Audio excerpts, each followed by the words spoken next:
Everyone, we are studying here class 9th science. Today we will start our science series from chapter 1st, that is matter in our surroundings. सबसे पहले हम बात करेंगे what do you mean by matter. Matter का क्या मतलब है.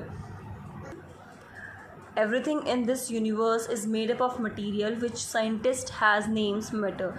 जो भी चीज़ इस यूनिवर्स में है वो मटेरियल से बनी हुई है. उस मटेरियल को हम क्या बोलते हैं, दैट इज़ मैटर. ठीक है. The matter is anything that occupies space and has mass and volume. जो मैटर होता है वो स्पेस ऑक्यूपाई करता है, उसका मास होता है और उसकी वॉल्यूम होती है. क्लियर.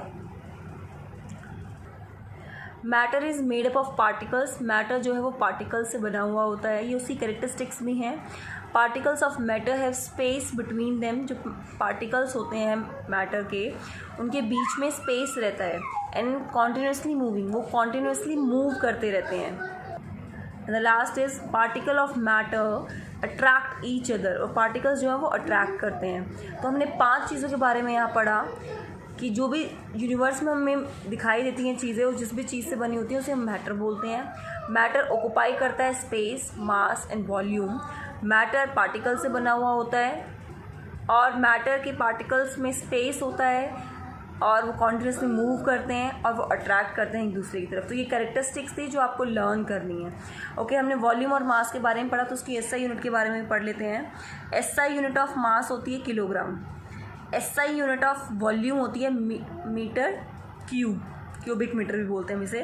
वैसे कॉमन यूनिट तो जो वॉल्यूम की होती है वो लीटर मानते हैं हम. क्लियर. ये कन्वर्जन भी आपको पता होना चाहिए. 1 millilitre is equal to 1 centimetre cube.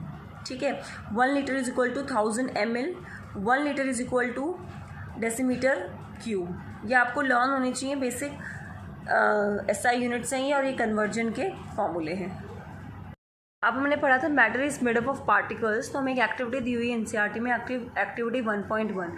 हमें एनसीईआरटी की सारी एक्टिविटीज़ पढ़ेंगे, उससे भी क्वेश्चन आपको पूछा जा सकता है. Take a 100 ml beaker. एक 100 ml beaker low.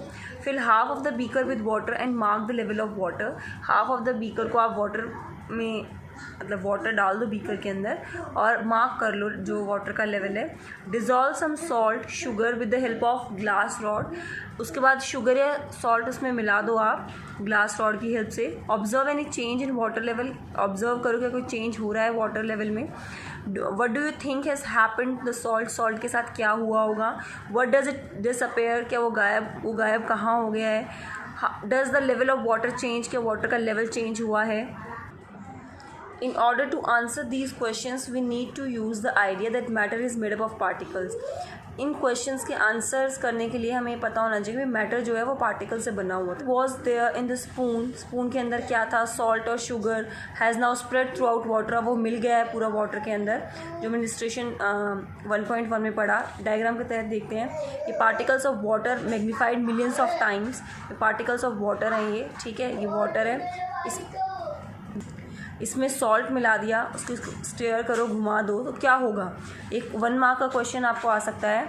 When we dissolve salt in water. जब हम वाटर को डिज़ोल्व करते हैं सॉल्ट के अंदर, the particles of salt get into the space between particles of water. जो पार्टिकल्स हैं सॉल्ट के वो फिक्स हो जाते हैं जाकर, जो पार्टिकल्स ऑफ वाटर है उनके बीच में जो स्पेस होता है उसमें जाके वो फिक्स हो जाते हैं. तो ये 1 मार्क का क्वेश्चन है. दैट इज़ वेरी इंपॉर्टेंट जो आपको लर्न करना है. ये एक्टिविटी 1.1 की ऑब्जर्वेशन है. क्लियर. अब हम बात करते हैं एक्टिविटी 1.2 की. एनसीईआरटी में हमें एक्टिविटी 1.2 दी हुई है, आप उससे भी पढ़ सकते हैं और यहाँ इन शॉर्ट में आपको बता दे रही हूँ. एक बीकर में हमें 100 ml पानी लेना है और उस बीकर में 2-3 क्रिस्टल मिक्स करने हैं पोटेशियम परमैंगनेट के. पोटेशियम परमैंगनेट का फार्मूला है KMnO4. अगर इसमें हमने 2-3 क्रिस्टल मिला दी हैं पोटेशियम परमैंगनेट के, इसमें से 10 ml हमने पानी लिया और दूसरे 100 ml में डाल दिया वो पानी. तो फिर यहाँ से 10 ml पानी लिया, फिर दूसरे 100 ml में डाल दिया, फिर यहाँ से फिर लिया, फिर दूसरे बीकर में डाल दिया 100 ml वाटर में, तो क्या होगा ये पूछा गया है. तो इसका ऑब्जर्वेशन मैंने यहाँ लिखी है, वो हम पढ़ लेते हैं. Mix 2-3 crystals of potassium permanganate and dissolve them in water. 2-3 crystal और पोटेशियम परमैंगनेट में आप डिज़ोल्व कर दो. मिक्स किया हमने पोटेशियम परमैंगनेट और वाटर के साथ डिज़ोल्व कर दिया। ये एक्सपेरिमेंट क्या शो करता है, उसकी ऑब्जर्वेशन है। This experiment shows that just a few crystals of potassium permanganate can colour large volume of water. भाई फ्यू क्रिस्टल्स, सिर्फ कुछ ही क्रिस्टल्स पोटेशियम परमैंगनेट के कलर कर सकते हैं बड़ी अमाउंट ऑफ वाटर। मतलब पानी कितना ही ज़्यादा हो वो उसको कलर कर देता है जब तक पोटेशियम परमैंगनेट के पार्टिकल्स पानी में रहेंगे। Tiny particles keep on dividing themselves into small and smaller particles. जो टाइनी पार्टिकल्स होती हैं वो भी आगे जाके और छोटे छोटे डिवाइड होते चले जाते हैं, और जब तक पोटेशियम परमैंगनेट के क्रिस्टल्स का कोई भी पार्टिकल वाटर के अंदर रहेगा तो वो उसको कलर करते हुए जाएंगे। क्लियर। और इस एक्टिविटी में अगर आपके पास पोटेशियम परमैंगनेट नहीं है तो हम बताया गया है कि भाई एनसीईआरटी में कि आप 2 ml ऑफ डिटॉल भी ले सकते हैं और पोटेशियम परमैंगनेट की जगह यूज़ कर सकते हैं। ठीक है, ओके। अब दोनों एक्टिविटीज़ हमने पढ़ ली, 1.1 और 1.2। आपको प्रॉपर एक्टिविटीज़ लर्न होनी चाहिए। 1.1 में हमने क्या पढ़ा था, सॉल्ट से रिलेटेड हमने पढ़ा था, पानी के अंदर सॉल्ट मिलाया था।